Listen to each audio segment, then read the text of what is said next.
What if the world's most influential tech visionary built his empire by ignoring everything business school teaches? Steve Jobs didn't climb the corporate ladder. He blew it up. While others followed rules, he rewrote them. He didn't care about market research, focus groups, or consensus. He followed instinct, obsession, and a relentless pursuit of greatness. In this video, you'll discover specific ways Jobs broke from traditional business thinking and why it worked. This isn't just a history lesson. It's a permission slip to build differently, think boldly, and win unconventionally. Let's unpack how Jobs built Apple by doing what most experts said not to do. He prioritized vision over data. Steve Jobs didn't make decisions based on spreadsheets or market surveys. He trusted vision, intuition, and gut.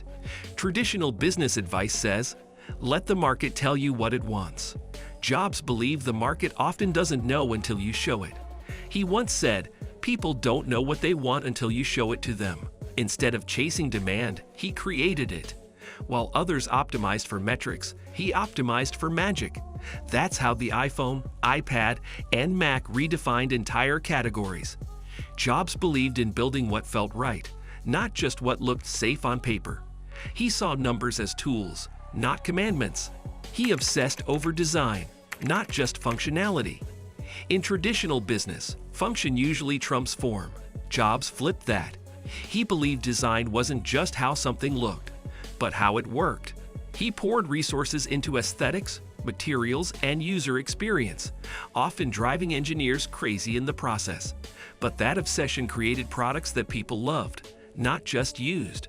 The original iPod didn't have the most features. It had the best feel. Jobs understood that emotional connection creates loyalty. In a world of clunky, utilitarian tech, Apple products felt like art. He proved that great design isn't extra. It's essential. It's not fluff. It's the difference between commodity and cult brand.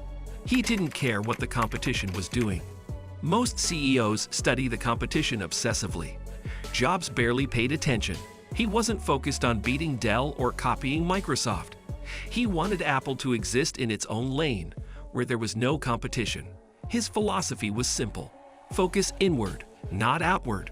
Build products that are so good, people don't even think about alternatives. When asked if he worried about Android, Jobs said, "We're busy making the best product we can." That mindset freed Apple to lead instead of chase. It's why they set trends instead of follow them. In a world addicted to benchmarking, Jobs focused on originality. He controlled everything end-to-end. Traditional business wisdom praises partnerships, outsourcing, and open platforms. Jobs rejected that. He believed in controlling the entire user experience, from hardware to software to retail. Apple didn't just make the iPhone. They made the chips, the OS, the store it's sold in, and the box it ships in. This vertical integration let Apple create seamless, frictionless experiences. It's more expensive, it's harder, but it delivers unmatched quality. Jobs didn't want good enough. He wanted total mastery. The result? Products that feel like magic, not because of one feature, but because everything works together perfectly. He made marketing about story, not specs. Jobs didn't market with bullet points. He told stories. While competitors listed RAM and screen resolution, Apple spoke to identity, lifestyle, and emotion. Think of the Think Different campaign. It didn't sell computers. It sold belief. Jobs knew people don't buy specs. They buy what it says about them. That's why Apple keynotes felt like concerts. It's why product launches felt like movements. Traditional business focuses on features.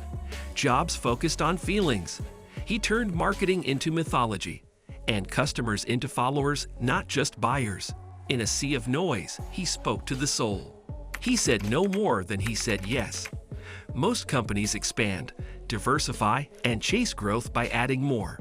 Jobs believed greatness comes from less.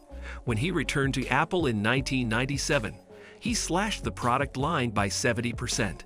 He made Apple say no to thousands of ideas to say yes to a few great ones. That focus created clarity for teams and for customers. Jobs said, "Innovation is saying no to 1,000 things." Traditional business advice says maximize opportunity. Jobs said maximize concentration. By focusing intensely on fewer things, Apple created extraordinary results. Saying no wasn't risk avoidance, it was strategy. He made products for passion, not profits. Traditional business is driven by margins and quarterly earnings. Jobs was driven by beauty, simplicity, and impact. He famously said, "We don't make products for money. We make money to make great products." That mindset shaped Apple's culture. They weren't engineers working toward KPIs. They were artists chasing perfection. Ironically, that passion-first approach made Apple one of the most profitable companies in the world. Jobs proved that purpose scales better than spreadsheets. Make something people love, and the money will follow. Start with profit, and you end up with mediocrity.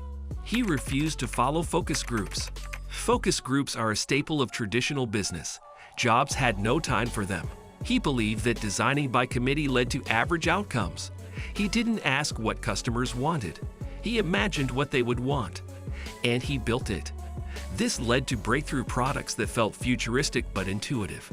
The iPad, for example, wasn't born from surveys. It was born from vision. Jobs trusted his taste, his team, and his users' capacity to embrace innovation. He didn't wait for permission. He created conviction. His results show why the best products often come from conviction, not consensus. He built teams like casts, not companies. Jobs didn't just hire talent, he cast roles.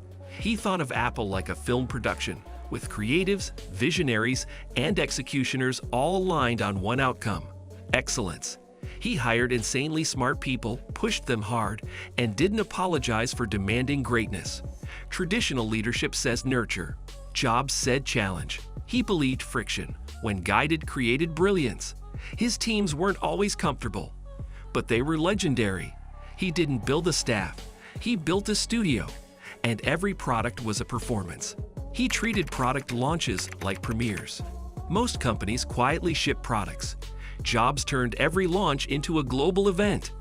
Apple keynotes were cinematic, scripted, and emotionally designed. He built suspense, revealed products like plot twists, and positioned tech as life-changing. The goal wasn't just attention, it was anticipation. By creating rituals around releases, Jobs made customers feel part of something bigger. That energy translated into lines around the block and record-setting sales. Product became performance. Launch became legend. Traditional business pushes product. Jobs built hype.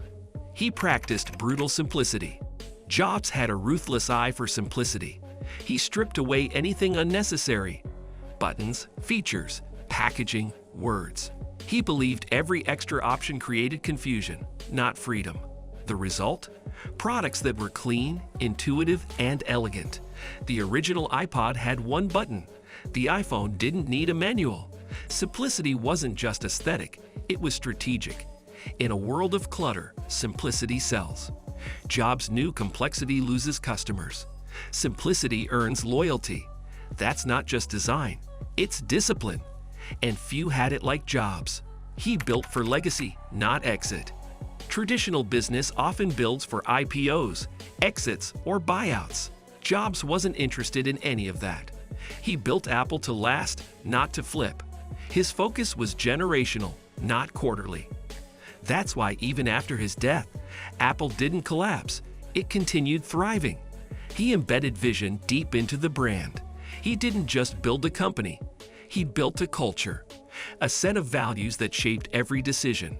That's why Apple didn't just lose a CEO. It kept a mission. Jobs wasn't chasing success. He was building significance, and that outlives everything. Steve Jobs didn't follow traditional business advice. He challenged it, broke it, and rebuilt something far more powerful. He showed that vision can beat data, simplicity can outshine complexity, and obsession can outlast competition. His path wasn't easy, but it was deliberate, and it changed everything. If you're tired of playing by someone else's rulebook, take a page from his. Build what you believe in, break what doesn't work, and trust that bold wins come from bold moves. If this resonated, hit like, comment your favorite lesson, and subscribe to rewrote, where vision beats convention every time.